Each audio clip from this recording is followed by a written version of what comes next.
Hi, it's Sarah. I'm back, and I have to tell you about the strangest week I've had in a long time. Thank you for being here, for following along. Knowing you're listening makes all of this feel a little less lonely.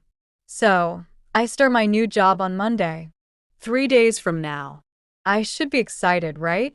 I should be celebrating, preparing, feeling hopeful. Instead, I'm terrified. Not about the job itself. I can do the work I know I can. It's everything else. The new routine, the earlier wake up time, the guilt of dropping Leo off at preschool 30 minutes earlier than he's used to. Last night, I couldn't sleep. I lay in bed doing mental calculations. If I wake up at 5:30 instead of 6, I'll have time to shower and make breakfast. Leo needs to be up by 6:15.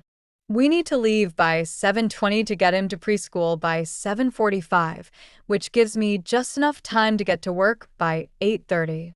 30 minutes. That's how much margin I have. 30 minutes for traffic, for Leo moving slowly, for forgotten lunch boxes, for all the tiny disasters that happen when you're raising a 4-year-old alone. This morning, I decided to do a practice run. Set my alarm for 5:30. Go through the whole routine, see if it's actually possible. The alarm went off. I dragged myself out of bed, got in the shower. So far, so good. Then I went to wake up Leo. Leo, baby, time to get up. He didn't move. Leo, come on, we're practicing for Mama's new job. He opened one eye, looked at me, and said, "It's still dark outside. I'm sleeping." Then he rolled over and pulled the blanket over his head. I tried everything. I turned on the lights. I opened the curtains. I used my cheerful voice, my serious voice, my we need to cooperate voice. Nothing worked.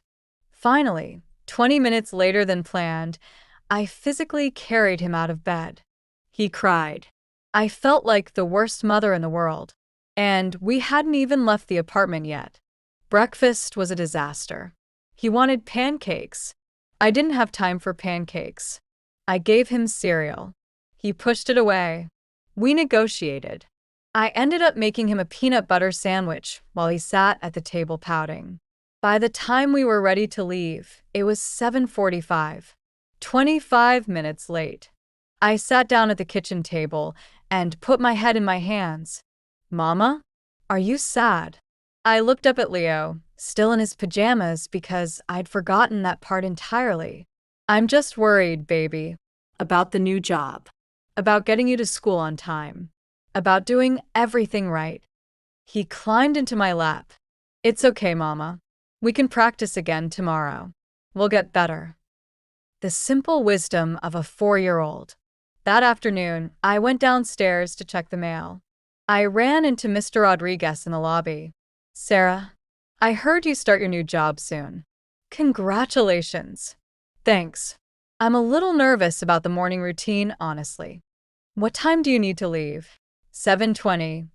He thought for a moment. You know, I'm usually up by 6.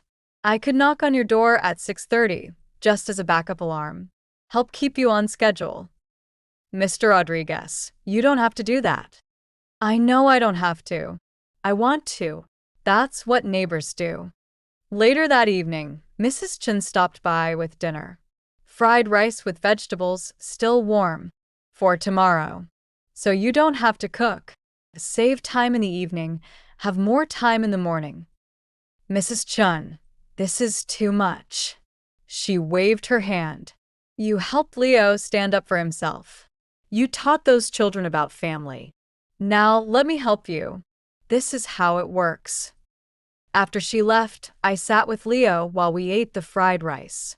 He told me about his day, about the block tower he built, about how he and Marcus are friends again. And I realized something. I've been so focused on doing everything myself, on being strong enough, capable enough, organized enough. But maybe that's not the point. Maybe the point is letting people help. Building a life where it's okay to need support. Where Mr. Rodriguez can be a backup alarm and Mrs. Chen can make dinner, and it doesn't mean I'm failing. Maybe that's actually what being strong looks like. This morning, I did another practice run. This time, I laid out Leo's clothes the night before. I pre-made his sandwich. I set 2 alarms instead of one. It went better. Not perfect, but better. We were only 10 minutes late instead of 25. Progress, not perfection. Tomorrow is Sunday. One more day before the new job starts. I'm going to spend it with Leo. Maybe we'll go to the park. Maybe we'll just stay in our pajamas and draw dinosaurs. Maybe I'll let myself stop worrying about Monday for a few hours. Because here's what I'm learning. I can't control everything. I can't make mornings go perfectly or guarantee that Leo will wake up on time or prevent every small disaster. But I can show up. I can try. I can accept help from the people who care about us. And right now, that has to be enough. Starting a new job as a single parent isn't just about being qualified or professional. It's about juggling 1,000 invisible things that people with partners don't even think about. It's about backup plans for your backup plans. It's about letting go of perfect and embracing good enough. Wish me luck. I'm going to need it. Thank you for being here, for listening to these rambling thoughts from a stressed out mom trying to figure it all out. If you're following along, if this story means something to you, please subscribe and stay with us. Share it with someone who might need to hear it. Because we're all just doing our best, and sometimes knowing we're not alone makes all the difference. Next time, I'll let you know how the first day goes.